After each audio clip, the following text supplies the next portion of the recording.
विमर्श 2022 विमर्श का अपना जो ये 5वां वार्षिक विमर्श जो बीच में किसी कारण से खंडित हो गया,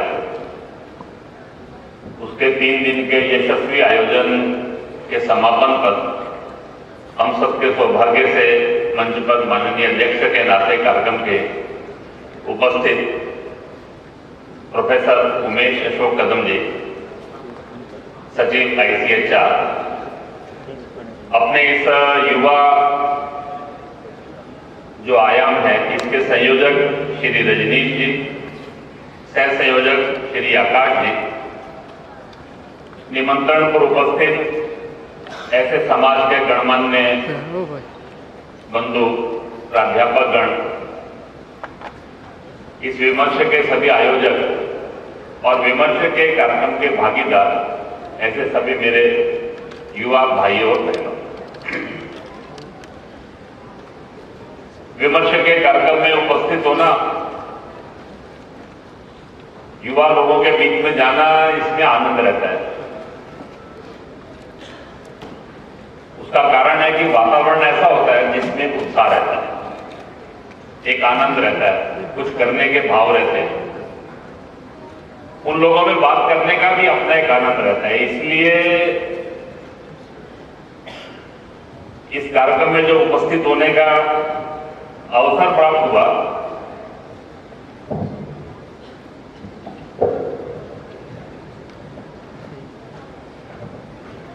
तो थोड़ा तिथि कठिन होते हुए भी मैंने कोशिश की और थोड़ा उसमें एडजस्टमेंट हो गई।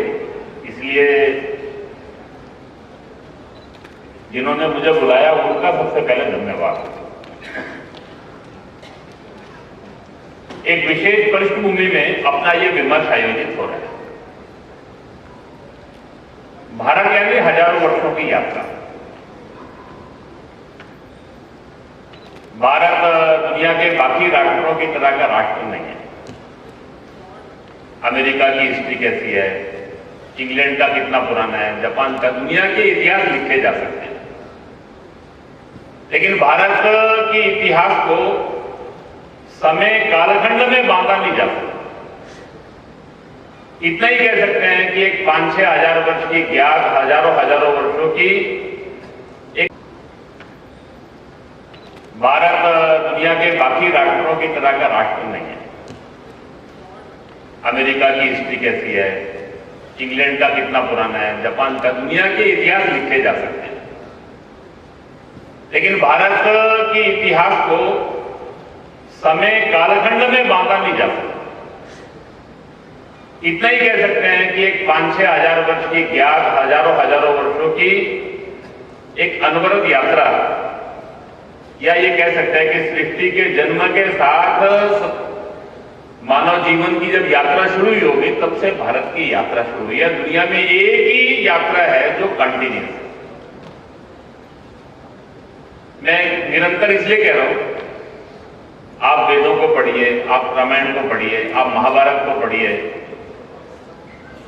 आप बाहर से आए हुए 2-2.5 हजार वर्षों में अलग अलग यात्रियों के वृत्तांतों को पढ़िए, मेगास्थनीज को पढ़िए, पाइयान को पढ़िए, वेदसान को पढ़िए, आपको ध्यान में आएगा एक सा समाज जीवन, समान मूल्य, आपको सब जगह उसी तरह के परिवार, उसी तरह के गांव, उसी तरह का समाज जीवन का जीने का ढंग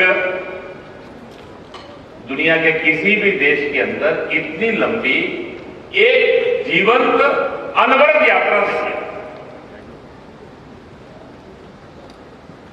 इस यात्रा में एक खंड पड़ा 1000 वर्षों के अंदर।